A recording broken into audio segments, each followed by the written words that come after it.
Don't put all your eggs in one basket. ഇതിന്റെ അർത്ഥം എന്താണെന്ന് എപ്പോഴെങ്കിലും ചിന്തിച്ചിട്ടുണ്ടോ? സപ്പോസ് നമ്മുടെ കയ്യിൽ 10 മുട്ട ഉണ്ടെന്ന് വിചാരിക്കുക.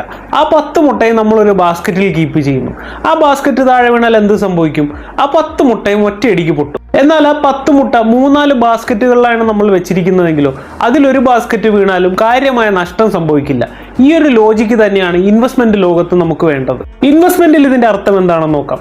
നമ്മുടെ മുഴുവൻ പണവും ഒരേ ഒരു സ്ഥലത്ത് നിക്ഷേപിച്ചാൽ, അതായത് ഒരേ ഒരു സ്റ്റോക്കിൽ അല്ലെങ്കിൽ ഒരേ ഒരു മ്യൂച്വൽ ഫണ്ടിൽ അല്ലെങ്കിൽ ഒരേ ഒരു അസറ്റ് ക്ലാസ്സിൽ നിക്ഷേപിച്ചാൽ അത് ഡൗൺ ആയാലോ നമ്മുടെ മുഴുവൻ വെൽത്തും അപകടത്തിലാവും. ഇവിടെയാണ് ഡൈവേഴ്സിഫിക്കേഷൻ എന്ന ആശയം വരിക. അതായത് equity, debt, gold, real estate അങ്ങനെ പല അസറ്റ് ക്ലാസ്സുകളിലായി സ്പ്രെഡ് ചെയ്ത് ഇൻവെസ്റ്റ് ചെയ്യുക. ഫോർ എക്സാമ്പിൾ, നിങ്ങളുടെ മുഴുവൻ പൈസയും നിങ്ങൾ സ്റ്റോക്കിൽ ഇൻവെസ്റ്റ് ചെയ്തു എന്ന് വെക്കുക.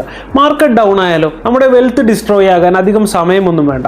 എന്നാൽ നിങ്ങളുടെ ക്യാപിറ്റലിൽ കുറച്ച് പൈസ FDയിലും ഗോൾഡിലും മ്യൂച്വൽ ഫണ്ടിലും റിയൽ എസ്റ്റേറ്റിലും ഇൻവെസ്റ്റ് ചെയ്തെങ്കിലോ ആ ലോസിൽ നമുക്ക് കൺട്രോൾ ഉണ്ടാവും, നമുക്ക് സ്റ്റെബിലിറ്റി കിട്ടും. സോ ഇൻവെസ്റ്റ്മെന്റ് സ്മാർട്ട് ആകണമെങ്കിൽ പ്രോഫിറ്റ് മാത്രം നോക്കരുത്, റിസ്ക് മാനേജ്മെന്റും അതുപോലെ ഇമ്പോർട്ടന്റ് ആണ്. Remember, don't put all your eggs in one basket. കാരണം സുരക്ഷിതമായ ഗ്രോത്ത് ആണ് ലോങ് ടേമിൽ വെൽത്ത് ക്രിയേറ്റ് ചെയ്യാൻ ഏറ്റവും പ്രധാനപ്പെട്ടത്.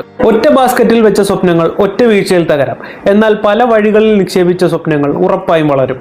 ഇത്തരത്തിലുള്ള കൂടുതൽ അറിവുകൾക്ക് ഫോളോ ചെയ്യുക it's credit and investment simplified.